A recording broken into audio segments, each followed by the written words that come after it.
Amigos, ¿cómo están? Bienvenidos a Proponiendo, en su versión número 15 ya de este programa de noticias, comentarios y análisis y propuestas que compartimos con César Gutiérrez aquí a mi lado. César, buenos días, ¿qué tal? Bien, Guido, gracias. Creo que empecemos con un tema internacional que es el caso de Al-Assad, que comentamos Siria, algo, claro, que comentamos programa algo la semana anterior. pasada, pero ahora ya hay versiones oficiales sobre lo que ocurrió, ¿no? Y la versión oficial empieza del mismo Al-Assad escribiendo un comunicado desde Rusia. Creo que es un buen tema para empezar este programa. Sí, y ese comunicado que lanza el señor ex dictador o de ex monarca, como ustedes lo quieran llamar, de Siria, señala que sus generales lo abandonaron.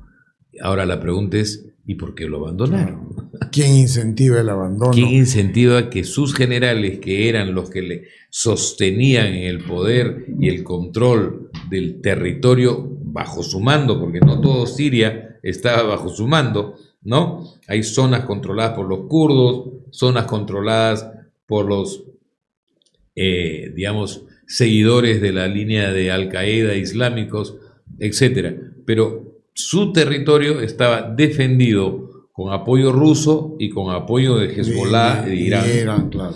¿no? Y eran sus generales. Esos señores le dijeron, no va más. Ya, ahora, el tema es inquisitivo económico, un perdonavidas judicial, ¿por dónde va? Porque si fuera por perdonavidas oficial y judicial, comienzan a preocuparse por Venezuela, porque en Venezuela podría ocurrir algo similar, que abandone la cúpula del poder a Nicolás Maduro. Y eso se comenzó a especular a raíz de este tema de Al-Assad, ¿no? Entonces, si bien es cierto, casi era reiterativo y era evidente que su general lo había abandonado y él lo escribe oficialmente, pues ya sabemos que hay un mecanismo con el cual hace desistir a las personas cercanas que han compartido el poder y los excesos, pero te perdono la vida judicial, que es muy importante. Claro, te dejo limpio, te consigo un pasaporte internacional, te recibo en tal territorio, no te toco tus cuentas bancarias, ¿no? Muy importante. Por ahí puede ser que camine este incentivo para que caiga el régimen sirio, ¿no? Claro, y mire, y hablando de los temas sirios, rusos, lo que sorprende es la escalada contra Rusia partiendo desde Ucrania con el asesinato del general Kirillov. Ese acto ucraniano de ya absolutamente metido en territorio ruso, ¿no? Porque lo han volado en Moscú, a él y a la persona que lo acompañaba. En el edificio donde vivía con En el una edificio, patineta, ¿no? exactamente, ¿no? Y esto ha dado origen, evidentemente, primero a una tremenda reacción de miedo en Moscú, de que esto podría sucederse más frecuentemente. Y en segundo lugar, esto es, desde mi modesto punto de vista, y creo que tú lo compartes, que esto es, digamos, Zelensky tratando de agravar o de dificultar el sentar a Putin a negociar una paz, ¿no? Ahora, no era cualquier general, ¿no? Era un general encargado del tema nuclear, armas biológicas y armas químicas. O sea, era el factor. Es más, era el vocero de lo que venía ocurriendo en la guerra de Ucrania con Rusia. Entonces no era cualquier general. No. Y Ucrania se ha atribuido el atentado. No, salió inmediatamente a reconocer que ellos eran. Claro. Sí, sí, sí. Ahora, Putin está actuando con cautela. Tremenda cautela. O sea, diría, aquí armo la guerra mundial. Cautela, creo que está esperando que está esperando el 20 de enero. Claro, y aquí le corten digamos, el flujo de dinero a Zelensky. En el interín, él va a seguir esperando y Ucrania va a querer seguir atentando y romper digamos, esta posibilidad de acuerdo. Y con apoyo del gobierno americano saliente, eso es evidente. Sí, evidente. Es evidente. Entonces, claro es un tema... Va a cambiar, o sea, va a ser tan violento el cambio de la posición norteamericana con respecto a Ucrania, que va a haber un antes y un después del 20 de enero, ¿no? Y estamos exactamente a un mes de que se produzca el cambio. Exacto. Pero un mes ahora se convierte en una eternidad. Para política tan complicada, es largo plazo. Sí, es largo plazo. Sí. Ahora, en ese contexto tan interesante, podemos meter también los efectos tan duros de esta guerra en materia económica en Europa, ¿no? Alemania está pasándola muy mal. Mira, los crecimientos por debajo del 1%, la inflación más o menos en el promedio europeo, y sus principales empresas, llámese Mercedes-Benz, llámese Volkswagen, ¿no? Han perdido mucho valor en la bolsa. BMW también ha perdido mucho valor en la bolsa. Es que ha perdido mercado significativamente. Cediendo contra China, y China atacando, por supuesto, comercialmente desde el punto de vista de competencia. Ahora, eso obliga a una decisión de naturaleza política. Va a haber, me imagino, un adelanto de elecciones. En febrero va a tener que levantarse elecciones porque hubo un voto de no confianza a Scholz, propiciado por Scholz, sabiendo que iba a perder. No, claro. Pero lo propició para verse forzado, entre comillas, a adelantar elecciones. Mira, ahora, se ha manejado muy mal. O sea, se ha dejado sobrepasar por el ataque americano que le ha puesto las sanciones, el lío con Rusia, el ataque al gasoducto Nord Stream. Merkel se manejó muy bien durante 16 años, su alianza con Rusia era evidente, hizo el gasoducto Nord Stream segunda parte, y su antecesor, el señor Schröder, su antecesor de Angela Merkel, que tuvo 8 años en el poder, deja el poder y se va como presidente de la empresa rusa Nord Stream, que hace el gasoducto, y permanece ahí hasta hoy día. Entonces yo creo que se viene un retorno del partido de la señora Merkel al poder. Todo parece indicar que la señora Merkel, mejor dicho, no ella, el partido de la señora Merkel recuperaría el control del premierato y del parlamento en Alemania, pero el otro factor es que la extrema derecha ganaría mucho terreno. Aquí el que va a ser bien debilitado es el partido socialdemócrata alemán del señor Scholz. Se ha manejado muy mal. Sí. La socialdemocracia en el mundo se han derechizado, y eso, esa antigua data, y sometido. Mira, el caso chileno, por ejemplo, ¿no? La concertación de los 90, un partido o un grupo de partidos de tendencia de izquierda, tal vez excepto la democracia cristiana, terminó derechizada. Y eso dio origen al final que entre Sebastián Piñera, derechizada, claro, desacreditada, ¿no? Y luego viene Bachelet en versión 2.0, que se tiró un poco más a la izquierda, ¿no? Sí, pues. En Reino Unido también, ¿no? Tony Blair y su tercera vía terminaron derechizados, y yo creo que este canciller alemán en ejercicio, que se va a ir del poder de todas maneras y su partido va a perder, se derechizó, se sometió a los americanos. Ahora, la derecha alemana está con 20 puntos, ¿ah? Muy dura. En las encuestas. 20 puntos de aceptación. Eso en Alemania no pasa desde antes de la guerra. Claro, ahora, hablando de derechas, hay que ver el tema francés también, y la derecha, lo que acaba de ocurrir con el presidente Macron y su gobierno. Se le cayó el gobierno a Macron, ¿no? El primer ministro, que le llamaban el ministro del Brexit, porque fue el que dirigió la salida por el lado europeo de la salida de Inglaterra de la Unión Europea, él presentó un presupuesto con ciertos recortes para reducir el gasto, porque sorpréndanse, el déficit fiscal de Francia con relación al PBI francés es 6%. Es altísimo. Claro. Y eso propicia un nivel de endeudamiento altísimo. Las deudas superan el PBI. Exacto. Entonces, este señor propuso un presupuesto más, digamos, restrictivo para ir cerrando el déficit. ¡Bum! ¿Y quién se lo terminó tumbando? La señora Le Pen, claro, que es extrema derecha. La extrema derecha. Ahora, el tema de la sucesión. ¿Quién es el nuevo primer ministro? Porque la persona que puso, diríamos, un socialdemócrata, más o menos una tendencia. Y acá es entre derecha e izquierda. La izquierda ganó la elección mayoritariamente. Sí, por eso está presionando tanto, porque quieren que Macron ponga un primer ministro del grupo de izquierda, y Macron no se está resistiendo. La izquierda francesa es un poco más a la izquierda europea, ¿no? Sí, claro, como más decían, radical. Yo quiero ser izquierdista como europea, decía los amigos. ¿Y cómo es eso? Que manejar un Mercedes, ¿no? Por lo menos. Y alojar un 353 es socialista europeo. Eso está un poco más a la izquierda, son más duros. El señor Melechón, que es el líder, que es mucho más duro. y vamos a ver, en esta compulsa entre Melechón y la señora Le Pen, ¿qué sale primer ministro? ¿A quién lo acepta? Exacto. Está muy complicada la situación de Macron. Y no solo él, ¿no? Él como gobernante, y ahora acaba de ocurrir la condena al expresidente Sarkozy, ¿no? Bueno, pero por razones muy puntuales, ¿no? Creo que por haber hecho algunas trafas electorales o filtrado información, y el otro es por haber cobrado dineros para una campaña, ¿no? Para Claro, su o sea, campaña. ya tiene condenas en ambos casos. El primero, que es un tema de escuchas, al mismo, no, puro estilo de Guateré, escuchas sobre temas judiciales que le involucraban. Porque en la misma condena han puesto a un magistrado del Poder Judicial francés y a su abogado defensor, que es la misma condena.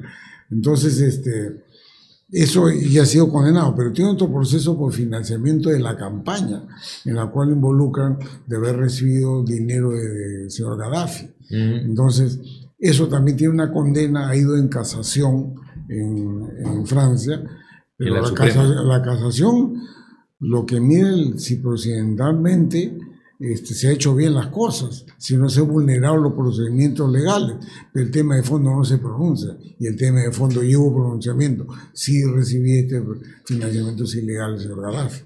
Entonces ahí se prevé otra condena. Ahora estas condenas son de 3 años, con lo cual se hubiera ido a prisión efectiva, tendría que haber quedado un barbadillo francés, pero le han bajado la condena a 1 año y va a ir con su billete electrónico, ¿no? Para evitar que haya una prisión efectiva. Eso es lo que ha ocurrido con el señor Sarkozy. Entonces, complicado Francia. Sí, claro, no, la situación en Francia complicada, la situación en Alemania complicada, donde las cosas están bastante bien es en España, en Italia y en Grecia. ¿Se acuerdan de Grecia que había estado en una crisis de los diablos? Bueno, son los 3 mejores países en desempeño económico el año 24. Que lo hablaremos en el segundo bloque porque nos quedó corto este primero. Ok, regresamos. Nos quedó corto, Guido, y empezás a hablar del tema español.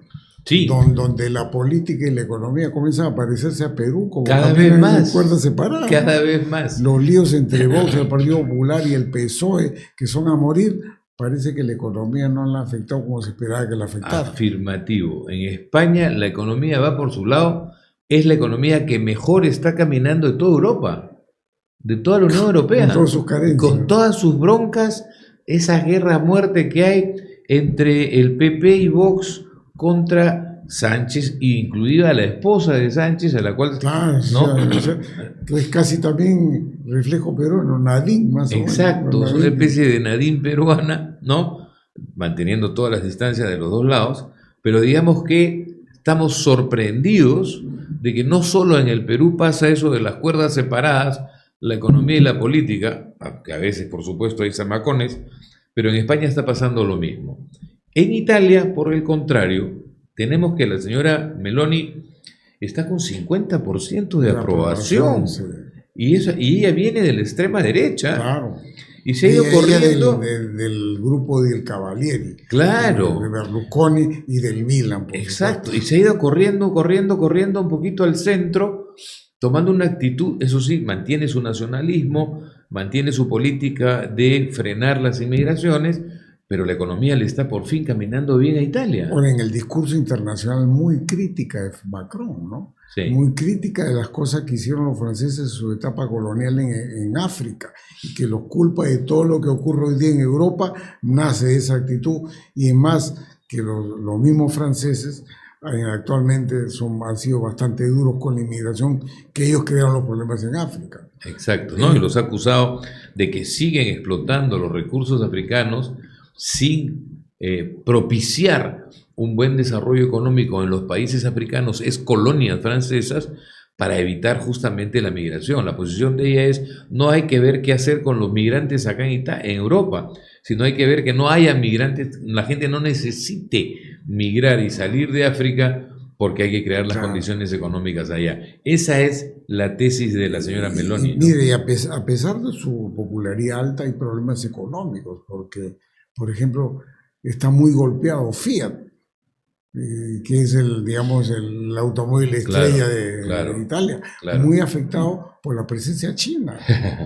La presencia china en Italia, pues abrieron puertas en Italia los chinos.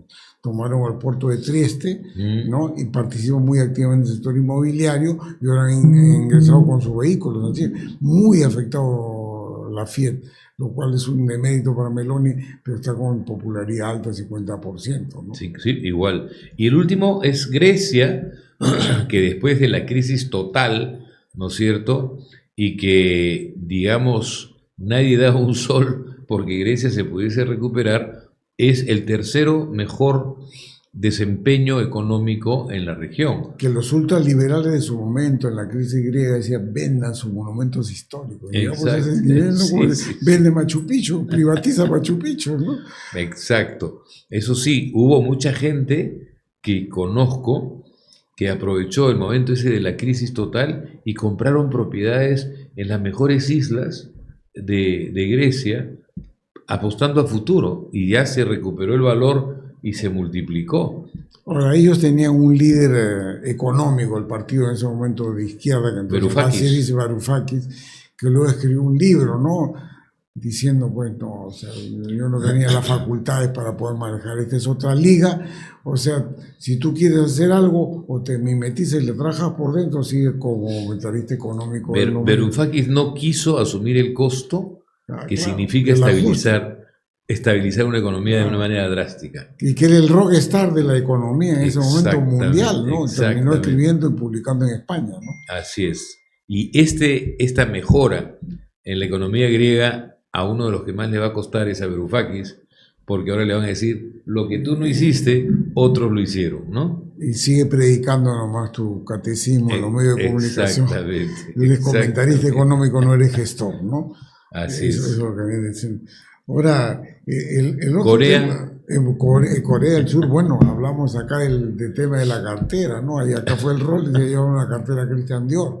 Se ha traído abajo el presidente una cartera, ¿no? en el fondo sí, porque por tapar el tema de la cartera, angustiado y sintiéndose arrinconado, no se le ocurrió mejor cosa, o no le recomendaron peor cosa, Que cerró el que Congreso. decretar ley marcial que implicaba cerrar el Congreso.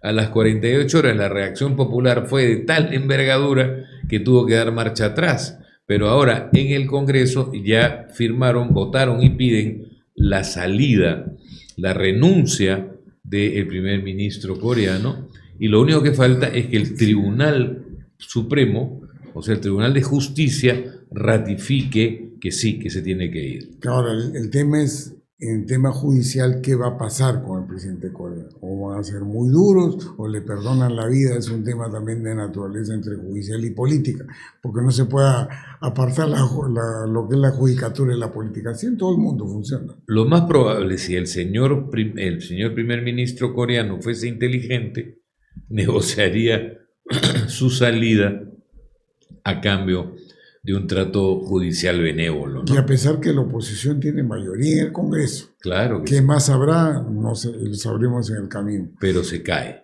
Claro, no hay duda. como dicen, ya fue. Sí, sí, sí. Ya fue. Como dicen los jóvenes, Sí, ya fue. ya fue. Entonces, ahora el tema de Estados Unidos. Hoy día explotaron los mercados por la decisión del presidente de la Reserva Federal de bajar la tasa de interés en 0.25%. Así es. Entonces la pregunta es, ¿y por qué se caen los mercados? Si esto es supuestamente una buena noticia. Es que había una expectativa, ¿no? Había la expectativa. Es bien interesante lo que tú has preguntado. O sea, si baja la tasa de interés, 0.25, Punto ¿no? 25. Los mercados deberían estar felices, porque eso significa crédito más barato, reactivación de la economía, ¿no? Toda una serie de variables que apuntan Y, a que las empresas tendrían mayores utilidades. y en un año había bajado un punto en la tasa de interés, que es Exacto, bastante. exacto. Pero, ¿qué sucede? No solamente bajó la tasa de interés el señor Jerome Powell, el presidente de la Reserva Federal, sino que también anunció que el próximo año no iba a haber la misma dinámica o la continuación de la dinámica de seguir bajando las tasas de interés, que eso era lo que esperaban los principales agentes económicos. Claro, porque su actitud de él ya en plena campaña electoral de los republicanos este año ha hecho 3 bajadas en un año, en menos de un semestre. Claro. Y ahora lo que ha anunciado es que ha propuesto como dos eventos de poder modificar. Exacto. Modificar puede ir para arriba o para abajo. Exacto. Y eso ha generado el pánico de que las expectativas que implicaban una bajada ahora es o se queda o de repente inclusive las va a subir.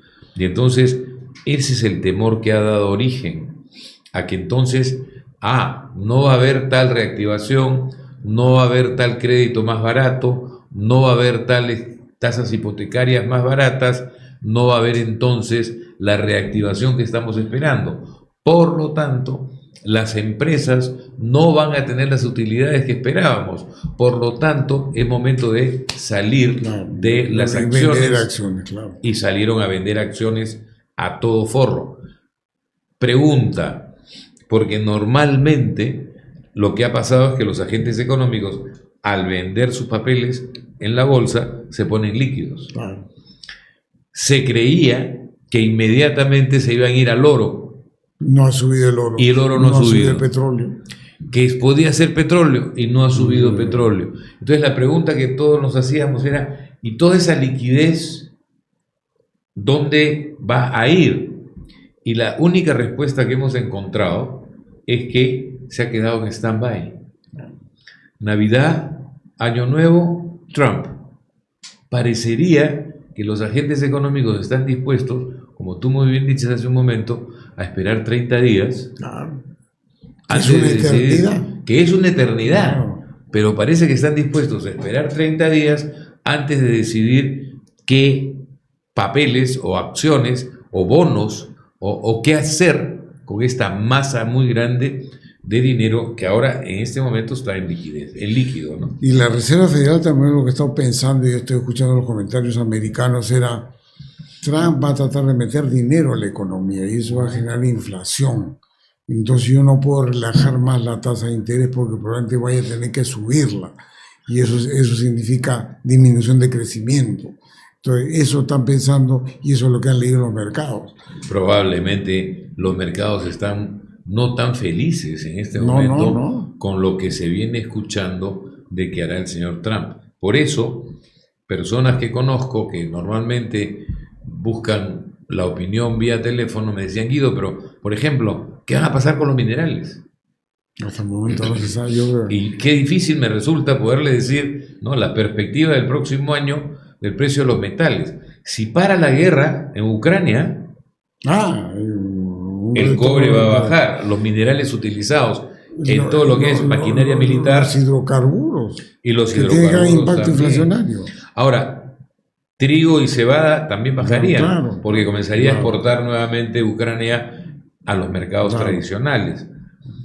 Pero digamos, y el Perú, por ejemplo, se nos reabriría el mercado del banano orgánico, que era donde más estábamos colocando nuestra producción del banano de Piura. Y de la importación también de fertilizantes que venían de Rusia y Ucrania. Exactamente, ¿no? Entonces habría una serie de cambios importantes a tomar en cuenta en nuestro país de lo que podría suceder si efectivamente antes de fin de enero se paralizaría la guerra finalmente Rusia-Ucraniana, que yo me atreví a apostar, ¿no?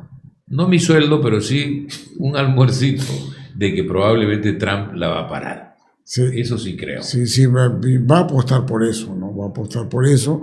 Quiere estar bien con Putin. Exacto. Putin, de cierta forma, ha sido un aliado de la campaña electoral donde ganó. Y como tú dijiste hace un rato, Putin está tomando una posición muy tranquila y muy mesurada, esperando él también el 20 de enero. Porque él al final, en un acuerdo de paz, lo que va a ocurrir es que se va a quedar con el territorio de Donbass y no hay retorno. Y de supuesta toma de Kursk parece que no ha ocurrido. Así es. Eso lo comienza a comentarse en Europa, que dice, ahora sí iremos. ¿Cómo? ¿No estaban ahí?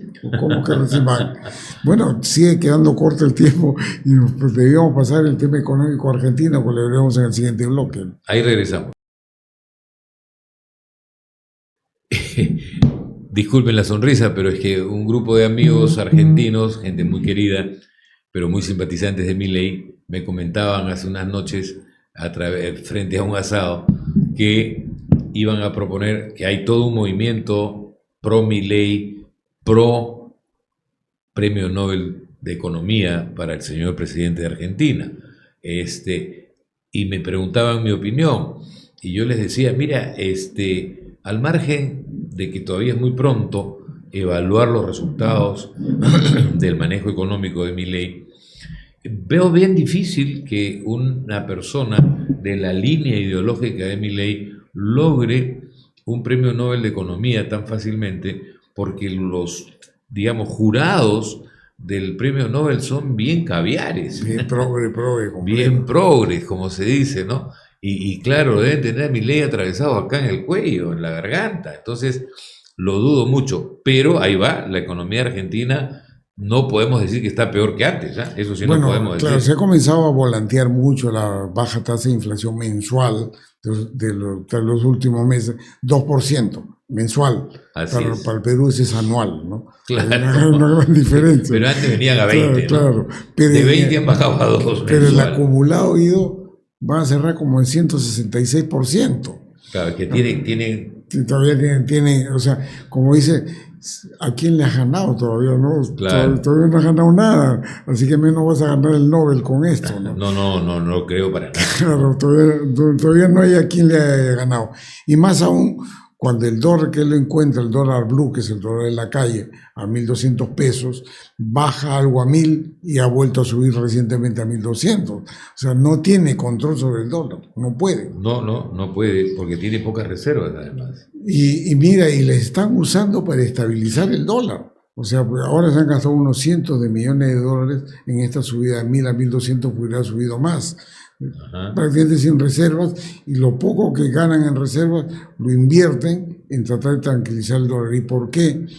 Porque supone que el otro año tienen que negociar con el Fondo Monetario Internacional una tremenda deuda que tienen. Quieren mostrar una estabilidad en la moneda.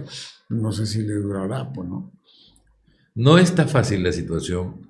Lo bueno que Argentina tiene algo que antes no tenía, que es petróleo, ¿no? El petróleo y el gas. Y el gas. El petróleo y el gas en el yacimiento Vaca Muerta. Vaca Muerta. Gran esfuerzo de Repsol, gran ganancia del kirchnerismo para el Estado argentino, ¿no? Porque, o sea, desde el año 2008, el kirchnerismo intervino, o sea, la empresa petrolera era se llama YPF Repsol. Ajá. Intervenía Repsol y de cierta forma el Estado argentino. Y Cristina Kirchner en el 2008 le hizo pues lo que llamarían una OPA hostil, sin pasar por OPA. Ajá. Quiero el 15% de la empresa. ¿Quién? Mi banquero que está en la provincia de Santa Cruz. ¿Y cómo va a pagar con las utilidades que genera a futuro? Y se cerró. Bueno, Repsol siguió con su trabajo y cerca de 4 años después descubre Repsol Vaca Muerta. Y cuando descubre Repsol Vaca Muerta, lo estatizan. Y eso es lo que ha heredado Díaz Milei, la estatización de YPF. Pero no está proponiendo privatizarla. No puede trocar ahí, además no tiene la cantidad de dinero. Ahora va a construir un gasoducto que 600 kilómetros. Ahora, las reservas pues son más de 20, 25 veces camisea, de eso estamos hablando. Y la producción actual, hablamos de 200.000 barriles diarios de petróleo. Eso es el 40% de lo que produce Ecuador. Tampoco no es que estemos jugando la Champions, claro. Estamos jugando la Sudamericana, ni la Libertadores siquiera, ¿no? Ya. Y en el caso del gas, están produciendo 1.500 millones de pies cúbicos por día. Perú produce 1.200. Así, por ahí vamos, ¿eh?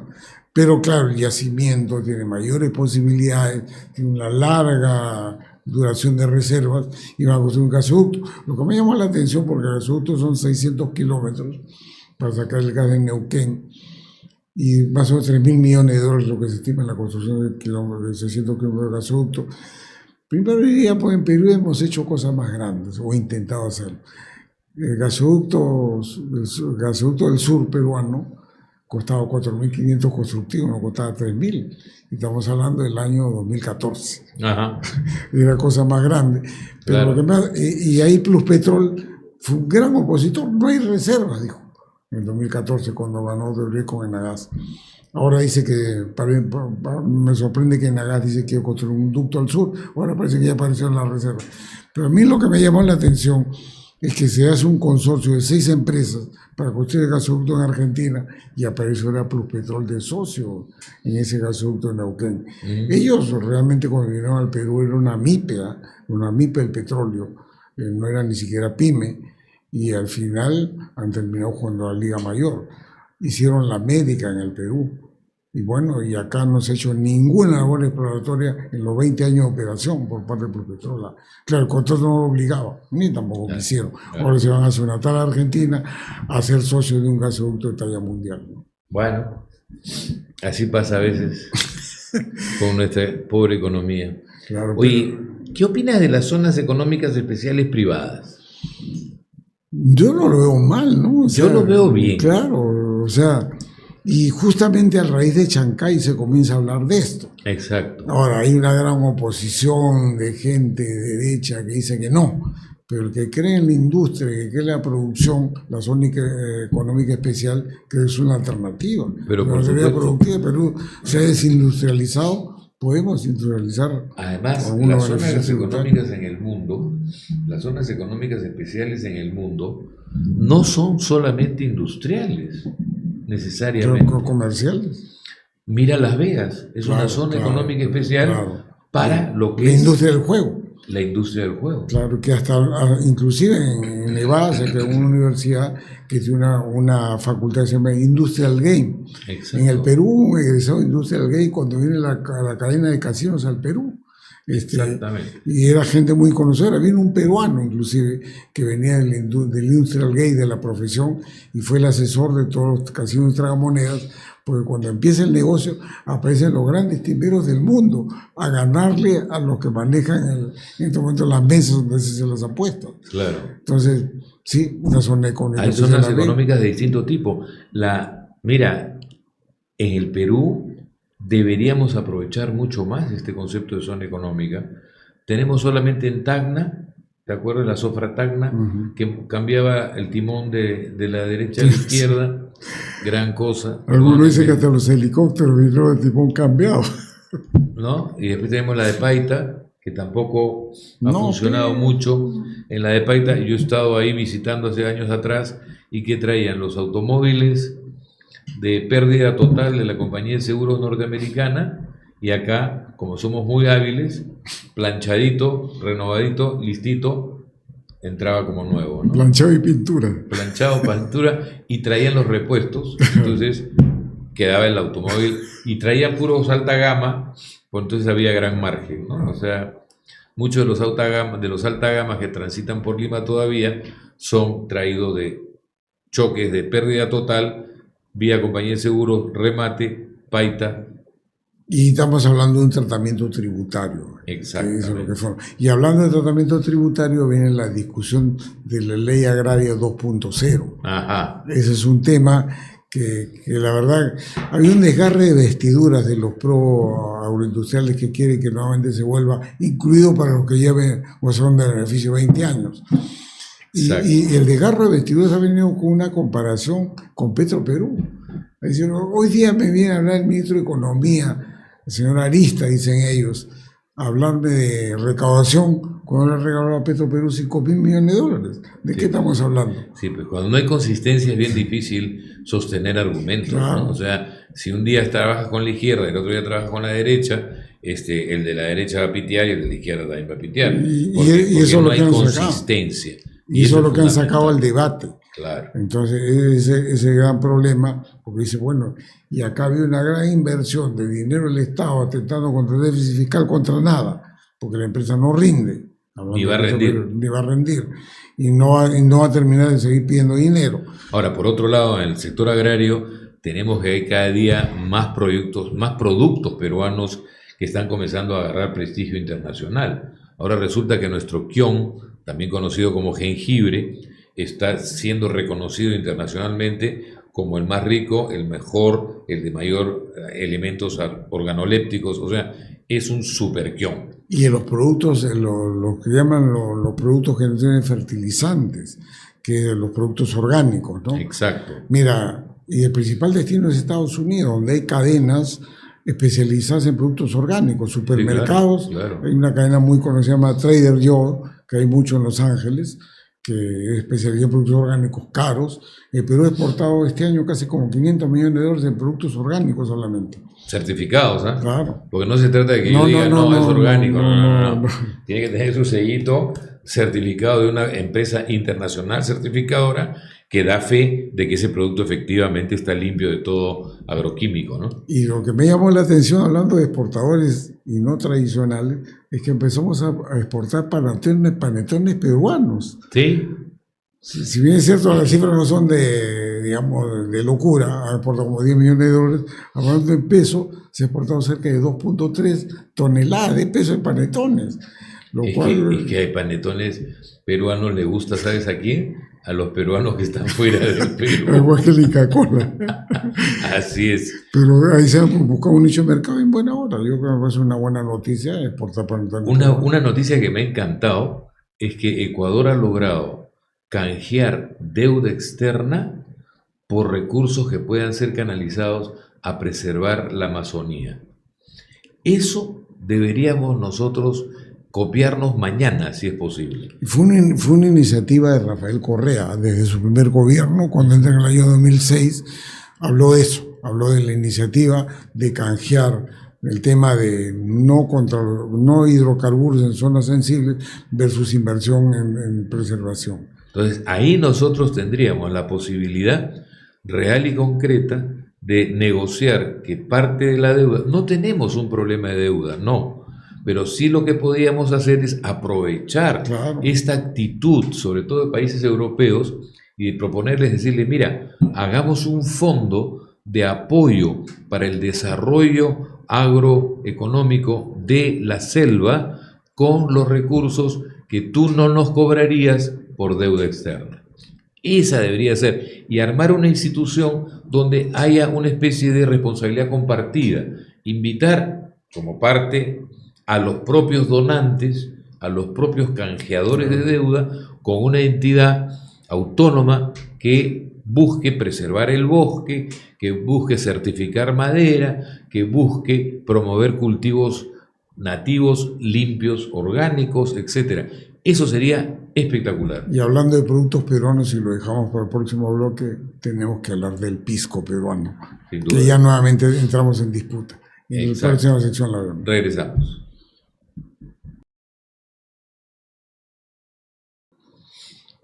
Nos quedó corto en la anterior sección, porque estábamos hablando mucho de productos peruanos, y ahora toca nuevamente la discusión del pisco. Bueno, se ha reactivado por el lado chileno, que es bueno explicar qué es lo que está pasando. Y la noticia está pasando es muy desapercibida en el Perú y está muy activa en Chile. Sí, claro. Lo que pasa es que se encontró en la biblioteca, ¿no?, este documento de 1570 o algo así, que hace referencia a la producción de aguardiente de uva, pisco, en el Perú. Y entonces, y esto se pidió que la UNESCO lo reconociera. Fue una manera de tratar de reafirmar históricamente algo que es indudable, porque el pisco es peruano, porque Chile en esa época formaba parte del virreinato peruano. O sea, ¿en qué momento, no, la Capitanía General pasó a tener pisco? No, eso viene de antes, pues, cuando era virreinato. Entonces, no entiendo esta posición. Además, el pisco que ellos hacen es una grapa, no es un aguardiente de calidad como el nuestro, a tal punto que cuando ellos quieren tomar buen pisco, toman el nuestro.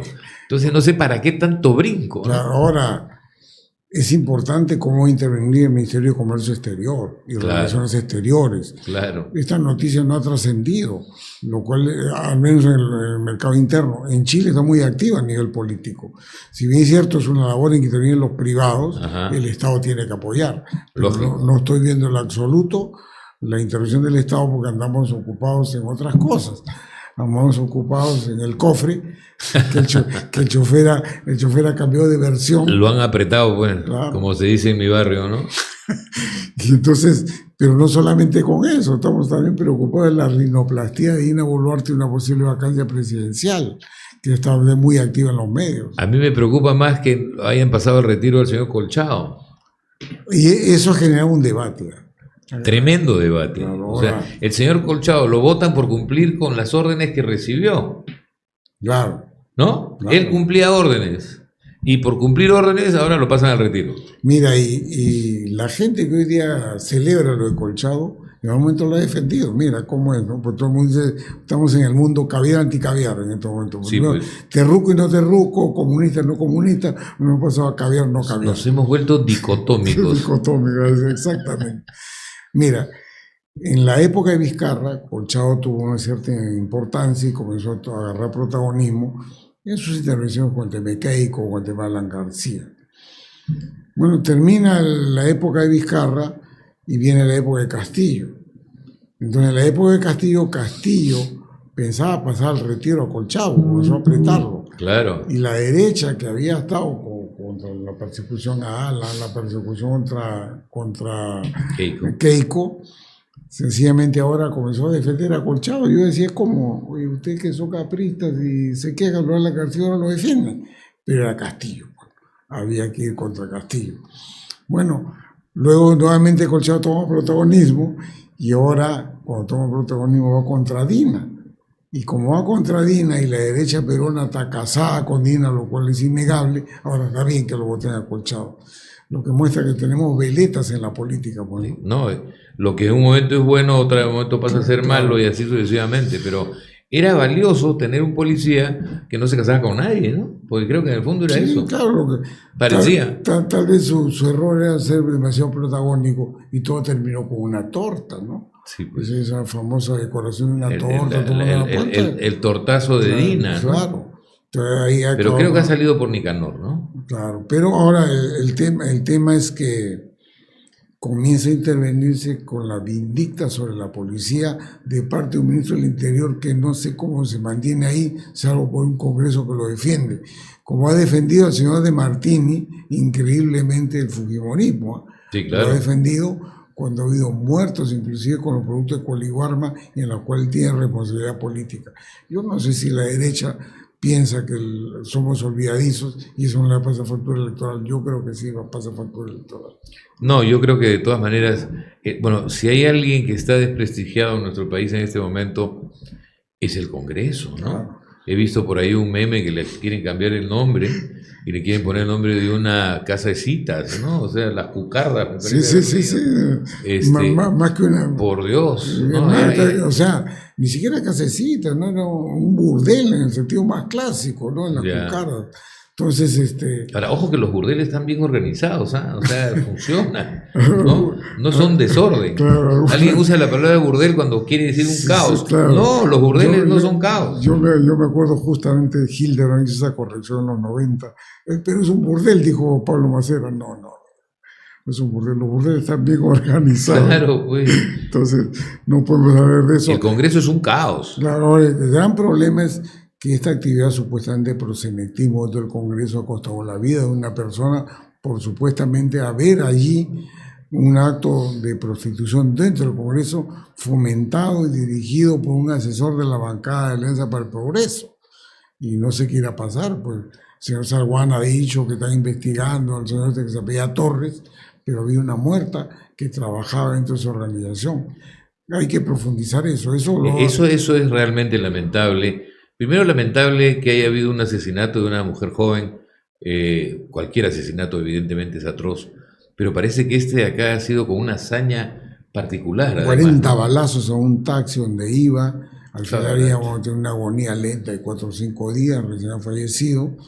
Claro, y parece que el móvil, que justamente fue una primicia de Beto Ortiz, que ya tampoco lo veremos en Huila, se fue ayer, ha generado toda esta corriente de opinión. Pero hay que profundizar esa investigación. Sin duda. No puede quedar así. No, esto sería una afrenta a la propia familia de la muerta, ¿no? Claro, y bien difícil la situación, ¿no? Bien difícil la situación. Ahora, el ambiente presidencial solamente congestionado. El vocero presidencial ha sido allanado. Sí. Y ya no está Colchado, ya no le pueden echar la culpa. Claro, y ya no está tampoco Marita Barreto. Tampoco está Marita Barreto. Y el tema de por medio del señor vocero presidencial ha sido justamente por él, ha sido funcionario Caliwarma del Ministerio de la Mujer. O sea, trabajaba con el señor de Martínez. Claro, entonces en ese allanamiento había una posible pedido de prisión, pero eso ha quedado suspendido porque falta aprobar una ley en el Congreso que restituya las prisiones preventivas, salvo Las que provisionales. hubiese, claro, la preliminar, La preliminar. ¿No? No se ha firmado la ley en el Ejecutivo y justamente ha permitido al señor que es el vocero presidencial, que le tiene una esquivadita a una claro, prisión preliminar. Claro, entonces eso ha ocurrido, eso es también un escándalo a nivel no solo de la rinoplastía, el cofre, Vladimir Cerrón, que no ocurre, ni Cadón que se le encuentra, las tiene todas la señora Nina Boluarte, más el Rolex, tiene un conjunto de cosas para el día que se vaya, ¿no? Dios mío. Señora, tenga cuidado para cuando salga porque tiene harta cuenta pendiente.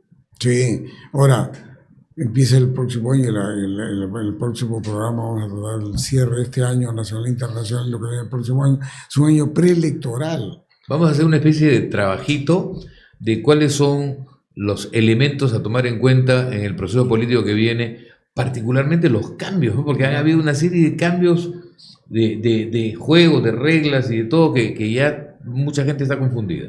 Mira, y lo peor es que este año preelectoral, que es el 95, diría que ya casi un año electoral, hay un conjunto de pedidos de agentes económicos de renovación de contratos de forma anticipada. Sí, ya lo mencionamos algo. Claro, lo usual es que la reunión pasada. Claro, sí. Los agentes económicos, lo usual es que en una etapa preelectoral guarden cautela y no hacen nada. Pero acá están pidiendo renovaciones anticipadas y que eso tiene que ver con una visión de decir, oye, esto es malo, aprovechemos lo malo, es preferible que luego discuta la resolución de ese contrato a no tener nada en 2026 porque eso no sé quién viene. Esa es la gran incertidumbre. Claro, lo que les preocupa, y no es últimamente, y con esto creo que acabamos, últimamente, o antes mejor dicho, el miedo a que venga alguien, ¿no? El miedo a quién viene, hacía que la gente se retrayera. Pero ahora como parece ser que las cosas se han hecho tan mal ahora... Que no es impredecible. Que es impredecible, pero entonces ahora dicen, mira, cerremos de una vez, que es más fácil cerrar ahora, claro, que de repente viene alguien mejor que no va a permitir cerrar. Claro. Eso también está ahí, claro, en el tintero. Que esa es la motivación de estas cosas que me han ocurrido. Ocurre Exacto. Concesiones de gas, transporte de gas, línea de transmisión eléctrica, que claro, tienen todo este blindaje. Entonces yo creo que prefieren eso y si quisieran resolver el contrato, irse al CIADI. Claro. En el CIADI, bueno, ahí... Porque claro, si llegase al gobierno, un gobierno medianamente decente, no les gustaría. No. ¿Sí o no? Por supuesto. No les gustaría. Y entonces, esa es una gran expectativa también de tipo político. Cerremos ahora antes que venga alguien mejor que no nos va a dejar hacer esto y aquello. Claro, porque el tema es, las campañas políticas necesitan dinero. Hacer protesta y quemar llantas requiere de dinero. Claro. Hacer una campaña política con mayor razón. El tema es quiénes van a ser los financistas de la campaña política del año 2025. Los formales yo creo que van a tener mucho temor, están judicializados. Ahí está el señor Romero, el señor Briceño, tan complicado el señor Ramos que ya falleció. Han estado complicados judicialmente por el apoyo, me parece que injustamente. Pero de afuera tampoco creo que venga mucha plata, o sea, ¿no? Ni ya los Chávez mandando maletines. No hay, pues ya no hay más, no hay ni la plata ni el maletín. El tema es ahora el poder fáctico dejaron ser los gremios empresariales, el poder fáctico está en la minería ilegal, en las actividades ilícitas, y de ahí va a venir una gran parte del financiamiento. Ese es el temor de los agentes económicos, eso es lo que están leyendo.